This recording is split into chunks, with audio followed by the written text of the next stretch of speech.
ہاں بھائی توجہ تھام طلبا، ہم نے کچھ باتیں آپ کو بتائیں، ان پر عمل ہے آپ کا یا نہیں ہے، یہ میں تھوڑا سا پرکھنا چاہتا۔ کھانے میں عیب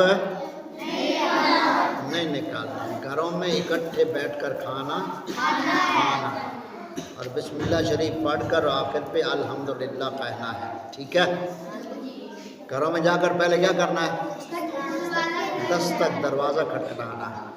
اور باہر سے اگر کوئی آدمی اجنبی آتا ہے، یعنی جو واقف نہیں ہے، وہ بالفرض آپ کے گھر میں آتا ہے بغیر پوچھے سے اجازت کے، تو آپ گھر میں تو آپ ان سے کہیں بھائی باہر کھڑے اور پوچھو مجھے جو پوچھنا مجھے پوچھو، سمجھ آ گئی؟ یہ جو ایرے گہرے نتھو گہرے چلے رہتے ہیں نا، ان کے بارے میں آپ طلباء نے یہ اپنے ذہن میں بات رکھنی ہے کہ گھروں میں آتے گاؤں نے کیا کرتے ہیں، جب مرد گھر موجود نہیں تو آپ بچے ہیں تو آپ ان کو جواب دیں، اور اگر کوئی گھر میں نہیں ہے تو اصول یہ ہے کہ جاؤ دستک دو دروازے پہ، 3 بار دستک دو، اگر کوئی نہیں جواب آیا تو پھر لوٹ جاؤ، اور اگر کوئی بھی نہیں اور اگر کسی عورت کو گھر سے جواب دینا پڑا تو وہ عورت گھر سے نرمی سے جواب نہ دے، بڑا سختی سے جواب دے، یعنی سخت زبان سے کہے کہ بھائی گھر میں کوئی آدمی نہیں ہے، جاؤ، جب آئے تو کچھ منہ میں لینا، سمجھ آ گئی؟ ایک یہ نئی بات آج کی ہماری۔ دوسری جو آج کی اصلاح سے متعلقہ ہماری بات ہے، ماں باپ سے کبھی اونچا ماں باپ کو گالی ماں باپ کو بھی چاہیے کہ اپنی اولادوں کو لعنت پیش نہ کیا کریں، لعن تان نہ کیا کریں، اور جو ذمہ دار ہیں یا دیگر دوست احباب ہیں جانوروں کو لعنتیں نہ ڈالا کریں، جانوروں کو لعنتیں نہ ڈالا کریں، یہ کل بھی ہم نے بات بتائی اور پھر ہم دوہرا رہے ہیں۔ اور اس سے اگلی بات، اصل میں جو آج ہم بات کریں گے وہ مردوں عورتوں دونوں سے متعلقہ ہے۔ ہمارے آقا کریم صلی اللہ علیہ وآلہ وسلم نے ارشاد فرمایا کہ جس ماں باپ نے اپنی اولاد کی اچھی تربیت کر کے ان کو وقت کے اوپر اپنا گھر والا بنا دیا تو وہ بچیاں ماں باپ اور جہنم کے درمیان دیوار بن جائیں۔ یہ انعام رکھا ہے اللہ تعالیٰ نے، محبوب پاک صلی اللہ علیہ وسلم نے فرمایا کہ بیٹوں اور بیٹیوں کی اچھی تربیت کرو۔ اب اچھی تربیت ہم نے کیا سمجھ رکھی ہے؟ ہم نے اچھی تربیت یہ سمجھ رکھی ہے کہ ہم دو موقع کے لیے دن رات روزی کما رہے ہیں، 2 موقع، ایک خوشی کا ایک غمی کا، یہ 2 موقعوں کے لیے ہم دن رات ایک کر رہے ہیں، اور پھر ان 2 موقعوں کے اوپر ہم قرضے اٹھا کر مقروض ہو کر برادریوں کو راضی کرتے ہیں، لیکن برادری کبھی راضی ہوئی ہے؟ کسی پہ ہو سکتی ہے؟ اگر برادری راضی ہوتی تو سب سے پہلے محمد عربی پہ راضی ہو جاتی صلی اللہ علیہ وسلم، تو محمد عربی صلی اللہ علیہ وسلم کے اوپر برادری راضی نہیں ہوئی۔ کب راضی نہیں ہوئی؟ جب شریعت کی بات کی، معاشرے کی، آپ نے عزیز و کابر کی طبیعت کی بھی بات کر لیں تو پھر بھی راضی وہ ہوتے نہیں۔ اس لیے برادریوں کے چکر کو راضی کرنے کے لیے اللہ رسول جل جلالہ صلی اللہ علیہ وسلم کو ناراض کرنا یہ عقل مندی نہیں ہے۔ تو آقا کریم صلی اللہ علیہ وسلم نے فرمایا کہ سب سے بہترین نکاح وہ ہے، سب سے بہترین نکاح وہ ہے جس میں انسان کا خرچ نہ ہو، خرچہ نہ ہو۔ شریعت اسلام میں تو نکاح صرف اتنی بات میں ہو جاتا ہے کہ ایک دودھ گلاس ہو، وہ بھی ایک سنت کام ہے، مستحب ہے۔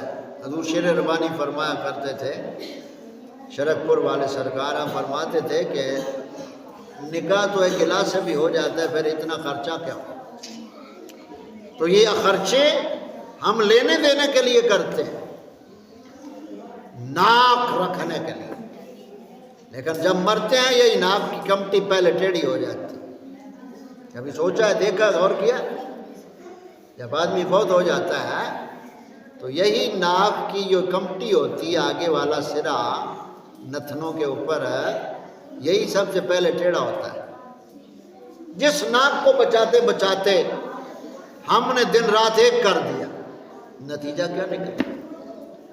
پھر آج تو شادیوں کے اوپر ہم نے 4 چیزیں بنائی ہیں. سیدھے بیٹھو. 4 چیزیں, 4 مرحلے بنائے ہیں ہم نے.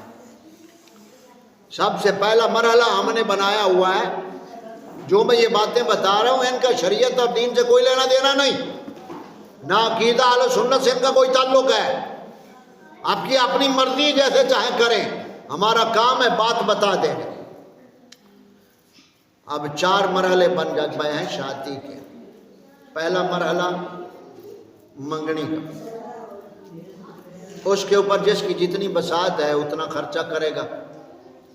منگنی شریعت میں نہیں ہے اس طریقے سے جو ہمارا طریقہ ہے. شریعت میں اتنا ہے کہ 2 بھائی جائیں, باپ سے والدین جو بچی کے والدین ہیں ان سے رشتہ طلب کریں شریعت کے مطابق, بس اتنی منگنی, اور کوئی لینا دینا نہیں ہے. سمجھ آ گئی؟ ہمارے ہاں جو منگنی ہے اس کا مطلب ہے مانگ مانگ مانگ مانگ کے منگنی کرنی. ایمن, پاس پیسہ نہیں ہے وہ پیسہ مانگنا ہے, مانگ مانگ مانگ کے. دیوان والے بھی تنگ ہو گئے, منگن والے مانگ مانگ کے ننگ ہو گئے. منگنی پھر بھی توڑ نہیں چڑھی ہے, منگنی پھر بھی نہیں ہوئی. یہ سب سے بڑی نوسط ہے منگنی. یہ پہلا سٹیپ ہے. اب دوسرا سٹیپ ہے پھر دن بنائیں گے. دن بن گئے, پھر تاریخ مقرر کریں گے, پھر وقت ڈالیں گے. بھی جہیز وغیرہ بھی تیار نہیں ہوا ہے, جہیز تیار نہیں ہوا ہے. اب جہیز میں اگر دیر ہے نا تو دن اور چڑھا دیں گے. جہیز کی لعنت کے لیے دن اور چڑھا دیں گے. تو جیسا ہم بیج رہے ہیں ویسا کل کو کاٹیں گے. ہمارے آقا کریم صلی اللہ علیہ وسلم نے فرمایا جب اولاد جوان ہو جاتی ہے اور ان کا رشتہ صحیح مل جاتا ہے تو ان کا وہاں فوراً نکاح کر دو. شریعت پاک میں جب بچہ بچی 10 سال کے ہو جاتے ہیں تو ان کو گھر میں ایک بستر پہ سونے کی شرعن اجازت نہیں ہے. شریعت بتا رہا ہوں, ہم تو طبیعت پہ چلتے ہیں نا. شریعت کا معنی یہی ہے کہ جو طریقہ نبی پاک لے کر آئے صلی اللہ علیہ وسلم اس کے اوپر چلو. یہ ایک بات, یہ منگنی ہو گئی. اب آگے نکاح تو اتنا ہی تھا, ہم نے نکاح کو کیا سے کیا بنا دیا, اس کی مزید وضاحت کی ضرورت نہیں ہے. پھر منگنی اور نکاح کے موقع پر جو خرچے ہوتے ہیں کپڑوں کے اور دیگر چیزوں کے, وہ سارے خرچے 2 چیزوں کے لیے. لباس اچھے سے اچھا ہو. اب لباس اچھے سے اچھا کس کو معاشرہ سمجھتا ہے؟ فٹنگ. کس کو؟ فٹنگ اچھی ہو. اور کپڑا اتنا ہو کہ دیکھنے میں کپڑا نہ لگتا ہو, کپڑا ایسا ہو. یہ فٹنگ ہے. اور پھر آگے کیا جو حالات ہمارے ماحول معاشرے کے بن گئے, اصل کلام میں جو بات کرنا چاہتا ہوں وہ ہے پھر چہروں کی بات. اس حوالے سے میں ایک حدیث پاک سنا دیتا ہوں.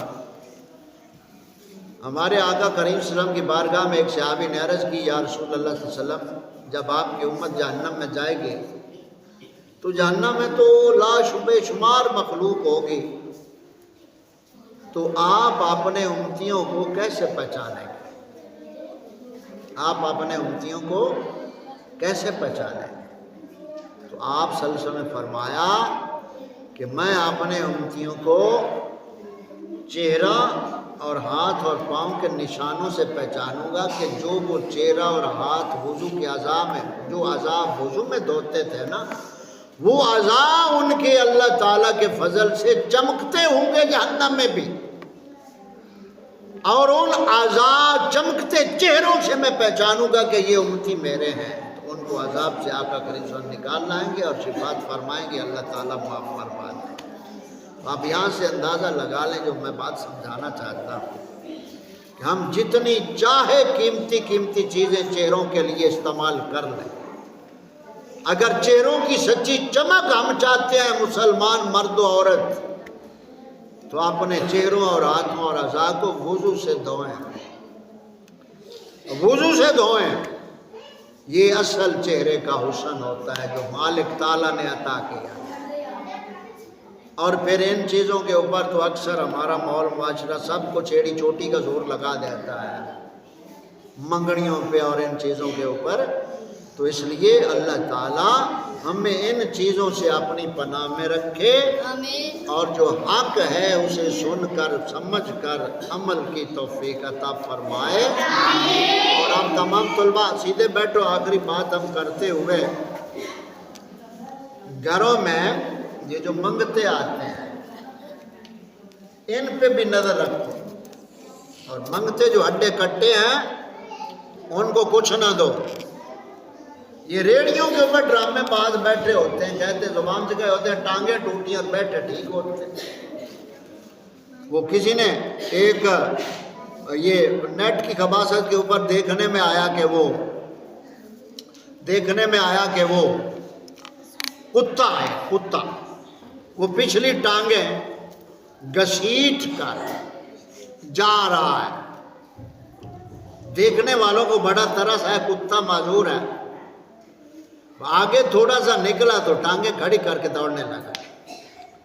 تو لکھنے والے نے اوپر لکھا کہ پاکستان کے بیکاری کتے ایسے یعنی جو کتے ہیں وہ دا لگا رہے ہیں مانگنے کے حوالے سے، بھیک مانگنے کے حوالے سے۔ یہ تو کتوں کا حال ہے، تو ان منگتوں کمینوں کا کیا حال ہوگا کہ جو ہڈے کٹے ہیں وہ اٹھ جاتے ہیں اور مانگنے کے لیے آتے۔ ہم کو خدا کا گھر نظر نہیں آتا۔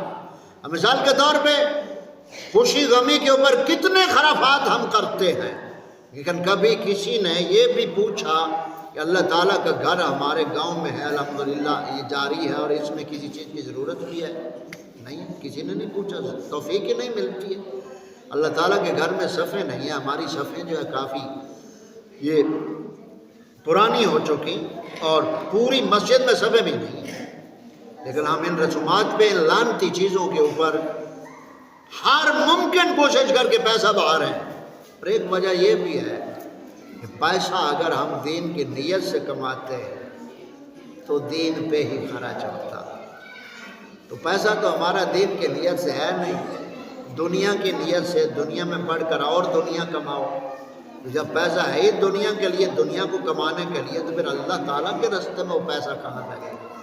اس لیے پھر بھی وہ غریب اچھے ہیں جو اپنی محنت مزدوری کر کے پھر بھی اپنی طاقت کے مطابق اللہ تعالیٰ کے گھر کی وہ خدمت کرتے ہیں۔ ان ایسے امیروں سے وہ غریب اچھے ہیں کہ جن کے دل میں دین کا درد ہے، جن کے دل میں اللہ تعالیٰ کے گھر کی طلب اور تمنا ہوتی ہے۔ اللہ تعالیٰ ہم سب کو توفیق رفیق عطا فرمائے۔